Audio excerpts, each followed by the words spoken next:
عمر شہید ہوئے، مسجد نبوی میں نماز پڑھاتے، اور جب جنازہ اٹھا تو مدینے کا پھر پیچھے جو دلیر بچے وہ مولا علی تھے۔ یکم محرم حضرت عمر کی شہادت ہے۔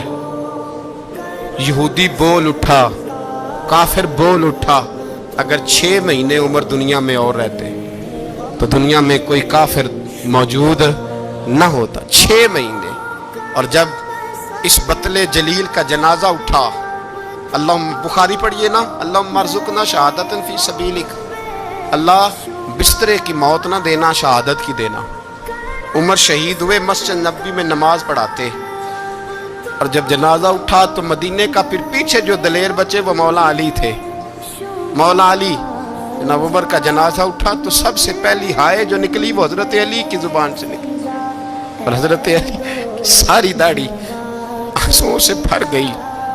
لوگوں نے کہا کہ علی کیا ہوا؟ فرمانے لگے تم دیکھ نہیں رہے جنازہ کس کا اٹھا ہے؟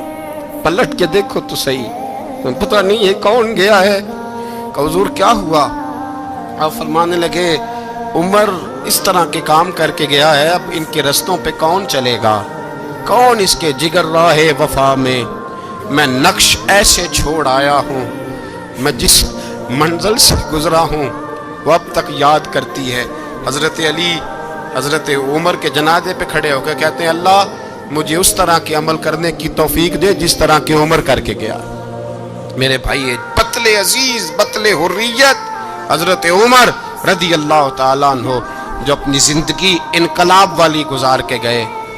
عمر جب دنیا سے گئے تو 80 دینار کا قرضہ تھا، 22 لاکھ مربع میل کا حکمران، اور اپنے بیٹے سے کہنے لگے بیٹے کوشش کرنا تیرے خاندان والے مل کے میرا قرضہ اتار دے، میری قبر پہ بوجھ نہ رہے، اور اگر خاندان والے مدد نہ کریں تو میرے دوستوں سے بات کرنا، وہ مدد نہ کریں تو پھر علی سے بات کرنا۔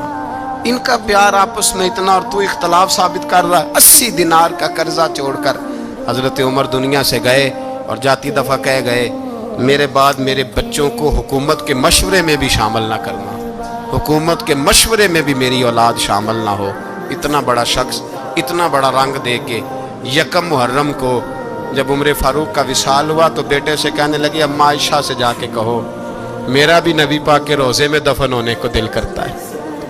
ایک قبر کی جگہ ہے اماں جی نے اپنے لیے رکھی ہے، بخاری ہے، بخاری۔ حضرت عائشہ کے پاس صاحبزادے گئے، کہنے لگے اماں جی عمر کو زخم لگ گیا ہے، حالت بڑی پریشانی والی ہے۔ وہ کہتے ہیں اگر اماں اجازت دیں۔ سید عائشہ رو پڑی، فرمانے لگی کہ وہ اپنی قبر کی جگہ تو نہیں نہ کسی کو دیتا، پر عمر نے کمال ہی بڑا کیا، اسے کہو جاؤ گنبد خضرا میں قیامت تک جو مصطفیٰ پہ اور ابو بکر پہ سلام پڑھے گا وہ تجھ پہ بھی سلام پڑھ کے جائے گا، جاؤ میں نے جگہ دی۔ اعلیٰ حضرت فاضل بریلوی رحمۃ اللہ علیہ فرماتے ہیں وہ عمر جس کے آداب شیدہ شکر، اس خدا دوست حضرت پہ لاکھوں سلام، اس خدا دوست حضرت پہ۔ آپ یقین کریں ممبر پہ بیٹھا ہوں، حضرت عمر کا جب نام لیتا ہوں تو میرے وجود کے رونگٹے کھڑے ہو جاتے ہیں۔ حضرت عمر کی زندگی جب پڑھتا ہوں تو لگتا ہے خدایا ایسے شخص بھی دنیا میں آئے، ایسے لوگ بھی دنیا میں ہو کر گزرے، ایسا شخص بھی آیا جس نے دنیا ساری اسلام کی گرویدہ کر دی، اور وقت آیا تو چرواہوں سے معافیاں مانگ مانگ کے کہا کہ دیکھنا عمر کے بارے میں دل میں بات کوئی نہ رکھنا۔ اسی لیے قرآن نے کہا ان الذین آمنوا وعملوا الصالحات اولئک ھم خیر البریہ، فرمایا جو ایمان لانے کے بعد اچھے عمل کرے سب سے بہتر وہی ہے۔ دعا ہے اللہ ہماری نسل کو حضرت عمر کے نقش قدم کا مسافر بنائے۔ آخر دعوانا